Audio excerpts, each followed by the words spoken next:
छात्र मित्रों नमस्कार। मित्रों श्लेष अलंकार ने तो तमे बराबर समझी गया हशो। हवे आपणे ए श्लेष अलंकार पछीनो अलंकार व्याजस्तुति अलंकारः। हवे आपणे आ व्याजस्तुति अलंकार ने लक्षण अने उदाहरण साथे समझीए।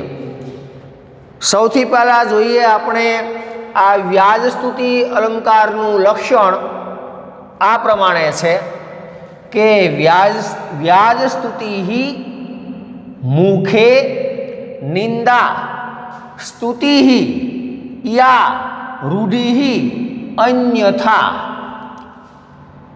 एटले के मुखे मुखमां देखीती रीति निंदा होय के या एटले के स्तुति होय। देखीती रीते निंदा होय के देखीती रीते स्तुति होय पण एनुं रूढ़ि परिणाम अन्यथा अलग प्रकारनुं होय, विपरीत होय, एने व्याजस्तुति अलंकार कहेवाय। व्याजस्तुति मुखे निंदा स्तुति या रूढ़ि अन्यथा एटले के ज्यां देखीती रीते निंदा होय के स्तुति होय पण एनुं परिणाम विपरीत प्रकारनुं होय एने व्याजस्तुति अलंकार कहेवाय। ज्यां देखीती रीते निंदा करवामां आवी होय अथवा तो देखीती रीते स्तुति करवामां आवी होय पण एनुं परिणाम जुदा प्रकारनुं होय, एनुं परिणाम विपरीत प्रकारनुं होय एने व्याजस्तुति अलंकार कहेवामां आवे। एटले के ज्यां देखीती रीते निंदा करवामां आवी होय पण निंदाना रूपमां खरेखर तो स्तुति थयेली होय, प्रशंसा थयेली होय, अथवा तो ज्यां देखीती रीते स्तुति करवामां आवी होय, प्रशंसा करवामां आवी होय पण ए स्तुतिना रूपमां ए प्रशंसाना रूपमां निंदा छुपायेली होय एने व्याजस्तुति अलंकार कहेवाय। टूंकमां कहीए तो ज्यां निंदा वडे स्तुति के स्तुति वडे निंदा करवामां आवी होय ते व्याजस्तुति अलंकार। हवे तमे आ व्याजस्तुति अलंकारनुं लक्षण बराबर समझी गया हशो। हवे आपणे आ व्याजस्तुति अलंकारनुं उदाहरण जोईए। जुओ मित्रों, ज्यां देखीती रीते निंदा करवामां आवी होय पण निंदा वडे स्तुति करवामां आवे एवुं एक उदाहरण लीधुं अने ज्यां देखीती रीते स्तुति करवामां आवी होय पण खरेखर तो स्तुति वडे निंदा करवामां आवी होय। देखीती रीते स्तुति करी होय एवुं लागे पण स्तुतिना रूपमां खरेखर तो निंदा होय एवुं एक उदाहरण लीधुं। ए बे प्रकारना उदाहरण आपणे समजीए।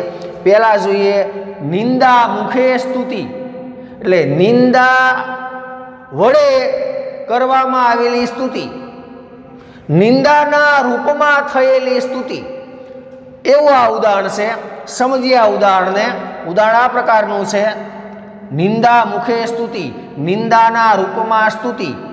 एना माटेनुं उदाहरण कह स्वरधुनी विवेकः ते पापीनो नयसे दिवम। अहींया पेला आ स्वरधुनी संबोधन छे गंगा नदी माटेनो। खरेखर तो आनो अर्थ थाय स्वर एटले स्वर्गनी अने धुनी एटले नदी। स्वर एटले स्वर्गनी अने धुनी एटले नदी। स्वर्गनी नदी कई तो गंगा। गंगा खरेखर तो स्वर्गनी नदी थी। ए तो भगीरथ राजाए પોતાના પૂર્વજોના મોક્ષાર્થે આ ગંગા માતાની સ્તુતિ કરીને, ગંગા માતાનું તપ કરી આ ગંગાજીને પ્રસન્ન કર્યા અને પૃથ્વી ઉપર અવતરણ કરવાની પ્રાર્થના કરી. અને એ ભગીરથ રાજાની પ્રાર્થના સાંભળી અને ગંગા નદીએ સ્વર્ગમાંથી પૃથ્વી ઉપર અવતરણ કર્યું. જોકે ત્યારે આ ગંગા નદીમાં પણ થોડો અહંકાર આવી ગયો. ત્યારે એણે ભગીરથ રાજાને કીધું કે રાજા ભગીરથ, હું પૃથ્વી ઉપર અવતરણ તો કરું, પણ મારો પ્રવાહ એટલો બધો ધસમસતો હશે કે પૃથ્વી મારા પ્રવાહને ઝીલી શકે એમ નથી. અને જો પૃથ્વી મારા પ્રવાહને નહીં ઝીલી શકે તો હું તો પૃથ્વી તોડી અને પાતાળમાં જતી રહીશ.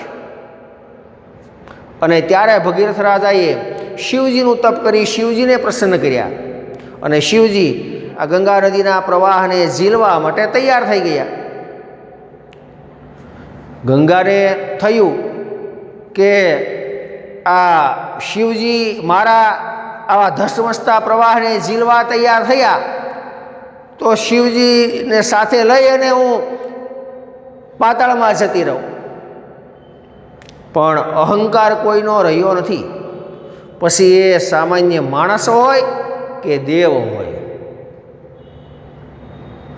ગંગા નદીનું જે અહંકાર હતો એ અહંકારને તોડવા માટે ખરેખર તો આ શિવજી તૈયાર થયેલા.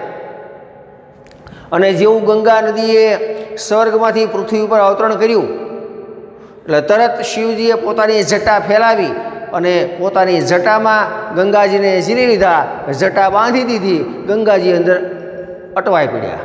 પછી તો ગંગાજીએ શિવજીને પ્રાર્થના કરવી પડી કે હે ભગવાન, મને આમાંથી હવે મુક્ત કરો, અંદર હું હવે મૂંઝાવ છું. અને ત્યારે આ શિવજીએ પોતાની જટાની થોડી ગાંઠ ખોલી અને ધીમે ધીમે એ ગંગા નદીનો પ્રવાહ એ પૃથ્વી ઉપર વહેતો મૂક્યો. ગંગાનો અહંકાર ઓગળી ગયો. અહંકાર આ પણ મિત્રો જીવનમાં ઉતારવા જેવું છે કે અહંકાર ક્યારેય કરવો નહીં. અહંકાર આવ્યો, કામથી ગયા. તો થોડું વિષયાંતર થયું, પણ કાંઈ વાંધો નહીં, આપણને ગંગા વિશે થોડું જાણવા મળ્યું. સ્વરધુની એટલે સ્વર્ગની નદી એટલે ગંગા, એટલે ગંગા માટેનું સંબોધન છે એ પહેલાં લઈશું. સ્વરધુની, હે સ્વર્ગની નદી ગંગા, હે દેવ નદી ગંગા, તે વિવેક તારો વિવેક કહો ક્યાં ગયો, તારો વિવેક ક્યાં ગયો. પહેલા અનુવાદ કરીએ સીધો કે સ્વરધુની ગંગા માટેનું સંબોધન. માત્ર સીધું જ હે ગંગા એમ લ્યો તો પણ ચાલે, હે ગંગા નદી એમ લ્યો તો પણ ચાલે. સ્વરધુની, હે ગંગા નદી, હે દેવ નદી ગંગા, હે સ્વર્ગની નદી ગંગા, તે વિવેક તારો વિવેક કહો ક્યાં ગયો કે તું પાપીનો, પાપીઓને પણ દિવમ સ્વર્ગમાં નયસે લઈ જાશો, નયસે લઈ જાશો. હે દેવ નદી ગંગા, તારો વિવેક ક્યાં ગયો કે તું પાપીઓને પણ સ્વર્ગમાં લઈ જાશો. હવે જુઓ મિત્રો, અહીંયા આ ઉદાહરણમાં પહેલાં ગંગા નદીનું સંબોધન કરીને એવી વાત કરી કે હે દેવ નદી ગંગા, તારો વિવેક ક્યાં ગયો, એટલે કે તું તો સા વિવેક વગરની થઈ ગઈ, તારામાં વિવેક જેવું કંઈ છે જ નહીં. નિંદા કરવામાં આવી હોય એવું લાગે છે. વિવેક વગરના હોય એને આપણે એમ કહીએ કે ભાઈ તારો વિવેક ક્યાં, તારામાં કાંઈ વિવેક જેવું છે. ચોખ્ખી ભૂલ નિંદા થાય છે. એટલે અહીંયા એવું જ લાગે કે ગંગા નદીને એ ટેકે તારામાં કંઈ વિવેક જેવો હોય રહ્યું જ નથી, તારો વિવેક ગયો ક્યાં, તારામાં હવે વિવેક છે નહીં, કોઈ પ્રકારનું વિવેક તારામાં રહ્યો નથી.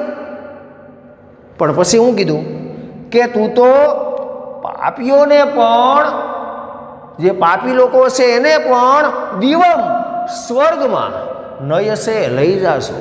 તું તો પાપીઓને પણ સ્વર્ગમાં લઈ જાશો. એટલે ખરેખર તો અહીંયા દેખીતી રીતે ગંગા નદીની નિંદા જ કરવામાં આવી હોય એવું લાગે છે કે તારો વિવેક ક્યાં ગયો કે તું પાપીઓને સ્વર્ગમાં લઈ જા. પણ પાપીઓને સ્વર્ગમાં લઈ જા ત્યાં ખરેખર તો નિંદાના રૂપમાં સ્તુતિ છે કે ગંગા નદી એ તો પાપી લોકોને પણ સ્વર્ગમાં લઈ જાય છે, પાપીઓને પણ નર્કના બદલે સ્વર્ગમાં લઈ જાય છે, પાપીઓને પણ પવિત્ર બનાવે છે. પાપી લોકોને તારનારી છે આ ગંગા નદી, પાપી લોકોની તારણહાર છે. પાપી માણસ પણ જો ગંગા નદીનું જલપાન કરે, ગંગા નદીના પવિત્ર પાણીથી સ્નાન કરે તો પાપી લોકો પણ સ્વર્ગના અધિકારી બને, આવું શાસ્ત્રોમાં લખેલું છે. એટલે ગંગા એ તો ખરેખર પાપીઓને પણ પવિત્ર કરનારી છે, પાપીઓના પાપ ધોઈ નાખનારી છે. સ્તુતિ થઈ. વાસ્તવમાં તો અહીંયા ગંગા નદીની પ્રશંસા, ગંગા નદીની સ્તુતિ પહેલાં નિંદાના રૂપમાં વાત થઈ હોય એવું લાગે કે તારો વિવેક ક્યાં ગયો, તારામાં વિવેક જેવું કાંઈ છે, તારો વિવેક ક્યાં ગયો. અને પછી હું કીધું તું તો પાપીઓને પણ સ્વર્ગમાં લઈ જા. ખરેખર તો પાપીઓ છે એ સ્વર્ગના અધિકારી હોય નહીં, પાપીઓ નરકમાં જ જાય. પણ ગંગા નદી એટલી પવિત્ર છે કે જે ગંગાજળથી સ્નાન કરે, જે આ ગંગાજળનું પાન કરે એ ખરેખર તો તરી જાય, પવિત્ર બની જાય. અને એના કારણે એ પાપી હોવા છતાં સ્વર્ગનો અધિકારી બને. એટલે ખરેખર નિંદાના રૂપમાં અહીં વખાણ થયેલા છે, ગંગા નદીની પ્રશંસા થયેલી છે, નિંદાના રૂપમાં ગંગા નદીની સ્તુતિ છે. એટલે આ વ્યાજ સ્તુતિ અલંકારનું ઉદાહરણ છે. જો અહીં આપણે સમજાવેલું પણ છે. આપણે જ્યારે અગાઉ શ્લેષ અલંકારમાં સ્પષ્ટતા કરી જ દીધી, પણ ફરી એકવાર સ્પષ્ટતા કરું કે જે તે અલંકારને જ્યારે તમે સમજાવો ત્યારે પહેલાં લક્ષણ લખો, સંસ્કૃતમાં લખો, સારી વાત. પણ સંસ્કૃતમાં ભૂલી ગયા તો ગુજરાતીમાં યાદ હોય તો ગુજરાતીમાં પણ લક્ષણ અવશ્યપણે લખજો. સૌથી પહેલાં લક્ષણ લખો, ત્યાર પછી ઉદાહરણ લખો. કોઈ પણ એક ઉદાહરણ, અહીંયા કાંઈ બે પ્રકારના ઉદાહરણ તમારે પરીક્ષામાં લખવાની જરૂર નહીં. કોઈ પણ એક ઉદાહરણ, પછી એ નિંદા મુખે સ્તુતિ હોય કે સ્તુતિ મુખે નિંદા હોય, કોઈ પણ એક ઉદાહરણ તમારે લખવાનું. અને ત્યાર પછી તમે જે ઉદાહરણ લખ્યું હોય એનો અનુવાદ કરી અને એ ઉદાહરણને સમજાવવાનું કે અહીંયા જે તે અલંકાર કઈ રીતે બંધ બેસે છે. જો અહીં આપણે આ ઉદાહરણને સમજાવ્યું કે આ વાક્યમાં પહેલાં તો હે દેવનદી ગંગા તારામાં વિવેક રહ્યો નથી, તારો વિવેક ક્યાં ગયો, એટલે કે તારામાં વિવેક રહ્યો નથી એમ કહી અને પહેલાં તો દેખીતી રીતે ગંગાની નિંદા કરવામાં આવી હોય એવું લાગે. પણ આ નિંદા પાછળ સ્તુતિ છુપાયેલી છે. કઈ રીતે? તો કે હે દેવનદી ગંગા તું તો પાપીઓને પણ સ્વર્ગમાં લઈ જાશો, તું તો પાપીઓને પણ પવિત્ર કરે છો, પાપીઓને પણ તારનારી છો એમ કહી અને ખરેખર તો ગંગાની સ્તુતિ, એની પ્રશંસા કરવામાં આવી. આથી આ વાક્યમાં વ્યાજ સ્તુતિ અલંકાર રહેલો છે. આ રીતે અલંકાર સમજાવવાનો. આ રીતે આ વ્યાજ સ્તુતિ અલંકારની સમજૂતી, ઉદાહરણ, જે ઉદાહરણ લખ્યું એમનો અર્થ, અને ત્યાર પછી આ ઉદાહરણમાં વ્યાજ સ્તુતિ અલંકાર કઈ રીતે બંધ બેસે છે, કઈ રીતે એને વ્યાજ સ્તુતિ અલંકાર કહી શકાય એનો ખ્યાલ, એની સમજૂતી. હવે આ નિંદા મુખે સ્તુતિનું બીજું ઉદાહરણ માત્ર આપણે ઉદાહરણ લખ્યું. હવે સમજીએ આપણે મૌખિક રીતે આ ઉદાહરણને. આ ઉદાહરણ તો બરાબર તમને સમજાઈ ગયું છે. કહ સ્વરધુની વિવેક તે પાપીનો નયસે દિવમ. હે દેવનદી ગંગા તારો વિવેક ક્યાં ગયો કે તું પાપીઓને પણ સ્વર્ગમાં લઈ જાશો. તારો વિવેક ક્યાં ગયો, એટલે કે તારામાં વિવેક જેવું કાંઈ જ નથી. અહીંયા નિંદા, પણ પછી તું તો પાપીઓને પણ સ્વર્ગમાં લઈ જા, પાપીનો પણ પવિત્ર બનાવી દેશો, ત્યાં સ્તુતિ. એટલે નિંદા વડે સ્તુતિ એટલે આ વ્યાજ સ્તુતિ અલંકારનું ઉદાહરણ. બરાબર સમજી ગયા છો આ વ્યાજ સ્તુતિ અલંકારને? હવે નિંદામુખે સ્તુતિનું બીજું ઉદાહરણ સમજીએ.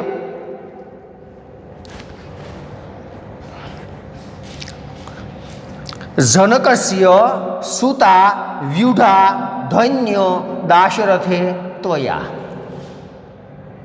અનુવાદ કરીએ પહેલા. અહીંયા રામ માટેનું આ સંબોધન છે. દાશરથે એટલે હે દશરથના પુત્ર રામ, ત્વયા ધન્ય, તમને ધન્ય છે કે તમે ધન્ય છો કે જનકસ્ય સુતા. જનકસ્ય, જનક એટલે પિતા, જનકનો એક અર્થ શું થાય? પિતા. જનકસ્ય સુતા એટલે પિતાની પુત્રી, સુતા એટલે પુત્રી, સુતો એટલે પુત્ર પુલ્લિંગ છે, અને સુતા એ સ્ત્રીલિંગ છે, તો સુતા એટલે પુત્રી. માત્ર સુતો હોય તો પુત્ર પુલ્લિંગ, અને સુતા તો પુત્રી સ્ત્રીલિંગ. જનકસ્ય સુતા એટલે પિતાની પુત્રી સાથે વ્યુઢા લગ્ન કર્યા. કેવી નિંદા થઈ કે હે દશરથ પુત્ર રામ, હે રામ, તમને ધન્ય છે કે તમે તો જનકસ્ય સુતા, પિતાની પુત્રી સાથે, અને પિતાની પુત્રી તો બહેન થાય, પિતાની પુત્રી સાથે બહેન સાથે લગ્ન કર્યા. અહીંયા રામની નિંદા કરવામાં આવી હોય એવું લાગે પહેલાં તો. ખરેખર તો અહીંયા આ જનકનો અર્થ પિતા લઈએ તો જનકસ્ય સુતા એટલે પિતાની પુત્રી, ને પિતાની પુત્રી એટલે બહેન થાય. એ અર્થમાં જો અનુવાદ કરવામાં આવે તો એ ખરેખર તો રામની નિંદા કરી હોય એવું જ દેખાય આવે કે હે રામ, તમને ધન્ય છે કે તમે તો પિતાની પુત્રી સાથે, એટલે કે તમે તો બહેન સાથે લગ્ન કર્યા. પણ અહીંયા જનક એટલે પિતા એવો અર્થ લેવાનો નથી.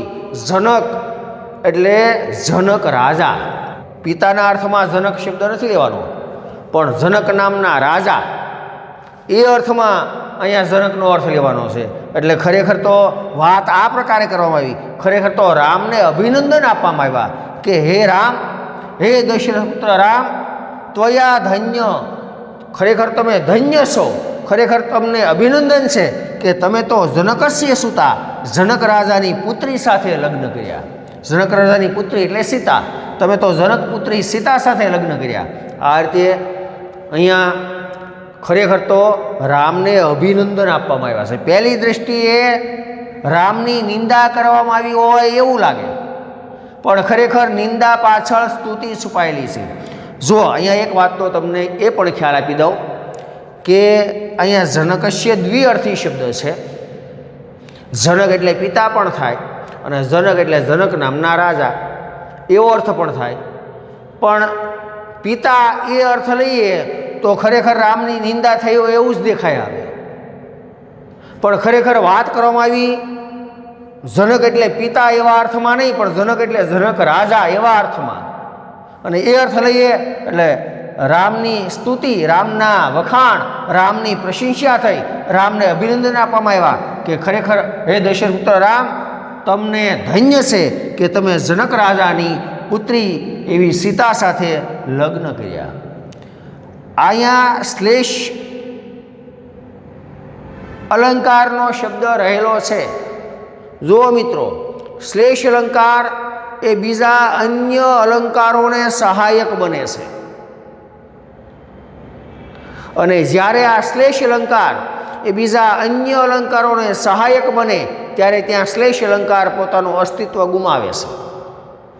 અહીંયા આ શ્લેષ અલંકાર યુક્ત વ્યાજ સ્તુતિ અલંકાર છે. અહીંયા આ શ્લેષ એ વ્યાજ સ્તુતિ અલંકારના સહાયક તરીકે વપરાયેલો છે. એટલે આ મિત્રો પણ ધ્યાનમાં રાખજો કે શ્લેષ અલંકાર એ ખરેખર તો ઘણીવાર બીજા અન્ય અલંકારોને પણ સહાયક બનતો હોય છે. અહીંયા પણ શ્લેષ અલંકાર વ્યાજ સ્તુતિ અલંકારને સહાયક બનેલો છે. ફરી એકવાર આ વાક્યને સમજી લઈએ. પહેલાં ઉદાહરણ લખો. ઉદાહરણ લખ્યા પછી જે રીતે અર્થ થાય છે એ રીતે પહેલાં અર્થ લખો કે હે દશરથ પુત્ર રામ, તમને ધન્ય છે કે તમે તો જનકસ્ય સુતા પિતાની પુત્રી સાથે વ્યુઢા લગ્ન કર્યા. અને પછી સમજૂતી લખો કે આ વાક્યમાં હે રામ, તમે તો પિતાની પુત્રી એટલે કે બહેન સાથે લગ્ન કર્યા એમ કહી અને રામની નિંદા કરવામાં આવી હોય એવું દેખાઈ આવે. પણ ખરેખર તો અહીં રામને અભિનંદન આપવામાં આવ્યા છે કે હે રામ, તમને ધન્ય છે કે તમે જનક રાજાની પુત્રી સાથે લગ્ન કર્યા. જનકનો અર્થ જનક રાજા એવો અર્થ સમજીએ એટલે આ વાક્યમાં રામની સ્તુતિ, રામને અભિનંદન આપવામાં આવ્યા, રામની પ્રશંસા કરવામાં આવી એટલે આ વાક્યમાં પણ વ્યાજ સ્તુતિ અલંકાર રહેલો છે. તો હવે નિંદા મુખે સ્તુતિ, નિંદાના રૂપમાં સ્તુતિ, નિંદા વડે સ્તુતિ કઈ રીતે થાય એ આ બે ઉદાહરણથી તમે સમજી ગયા. હવે સ્તુતિ મુખે નિંદા, સ્તુતિના રૂપમાં નિંદા, સ્તુતિ વડે નિંદા એ કઈ રીતે? તો એના માટેના બે ઉદાહરણો આપણે જોઈએ. આ બંને ઉદાહરણ તમે સમજી ગયા હશો. હવે આ બે ઉદાહરણ સમજીએ. સ્તુતિ મુખે નિંદા જોઈએ. આ પ્રકારનું ઉદાહરણ છે. રે માધવ, રે માધવ, ધન્ય તે વીરતા મુષ્કમ દૃષ્ટવા પલાયિતુમ. અનુવાદ કરો. રે માધવ, અરે માધવ, ધન્ય તે વીરતા, તારી વીરતાને તો ધન્ય છે, તારી બહાદુરીને તો ધન્ય છે કે તું મુષ્કમ દૃષ્ટવા, મુષ્ક એટલે ઉંદર, મુષ્કમ દૃષ્ટવા ઉંદર જોઈને, તું તો ઉંદરને જોઈને પલાયિતુમ ભાગી ગયો, ભાગ્યો. જુઓ મિત્રો, પેલા અનુવાદ્યો કે રે માધવ, અરે માધવ, તે વીરતા, તારી વીરતાને, તારી બહાદુરીને ધન્ય, ધન્ય છે કે તું તો મુષ્કમ ઉંદરને જોઈને, મુષ્કમ ઉંદરને દૃષ્ટવા જોઈને પલાયિતુમ ભાગ્યો. અરે માધવ, તારી વીરતાને તો ધન્ય છે, તારી બહાદુરી તો કાંઈ કહેવી પડે. એટલે માધવ તો પોરાઈ જાય કે મારા વખાણ કર્યા, પણ પછી કે તું તો ઉંદર જોઈને ભાગ્યો. નિંદા થઈ. ખરેખર તો અહીંયા નિંદા થઈ કે આ તારી બહાદુરી કેવી કે તું તો આવા ઉંદરથી પણ ડરીને ભાગી જાશો. એટલે ખરેખર તો પહેલાં સ્તુતિ કરવામાં આવ્યો એવું લાગે, પણ પાછળ તો નિંદાનો ભાવ છુપાયેલો છે. એટલે સ્તુતિ વડે અહીંયા નિંદા થઈ. સમજાવેલું જ છે આપણે અહીંયા કે આ વાક્યમાં, આ જે વાક્ય લીધું, રે માધવ ધન્ય તે વીરતા મુષ્કમ દૃષ્ટવા પલાયિતુમ. અરે માધવ, તારી વીરતાને તો ધન્ય છે કે તું તો ઉંદર જોઈને ભાગ્યો. આ વાક્યમાં અરે માધવ, તારી વીરતા તો ધન્યવાદને પાત્ર છે એમ કહી અને પહેલાં તો દેખીતી રીતે આ માધવ કુમારની, માધવ નામનો એક છોકરો માધવ કુમાર, એ માધવ કુમારની સ્તુતિ, એની પ્રશંસા કરવામાં આવી હોય એમ લાગે છે. અરે માધવ, અરે માધવ કુમાર, તારી વીરતા તો ખરેખર ધન્યવાદને પાત્ર છે, તારી બહાદુરી વિશે તો ભાઈ કહેવું પડે એમ કહી અને પહેલાં તો જાણે એની સ્તુતિ કરવામાં ન આવી હોય એવું લાગે, પણ આ સ્તુતિ પાછળ ખરેખર તો પાછી નિંદા છે. કઈ રીતે? તો કે માધવકુમાર તો ઉંદરથી ડરીને ભાગવા લાગ્યા. તું તો ઉંદર જોઈને ભાગ્યો, એટલે ખરેખર તો આ માધવકુમાર ઉંદરથી પણ ડરીને ભાગવા લાગ્યા.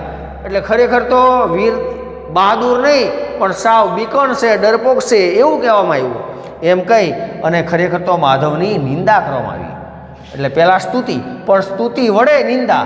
આથી આ વાક્યમાં વ્યાજ સ્તુતિ અલંકાર રહેલો છે. સ્તુતિ વડે નિંદા. પહેલાં બહાદુરી જેને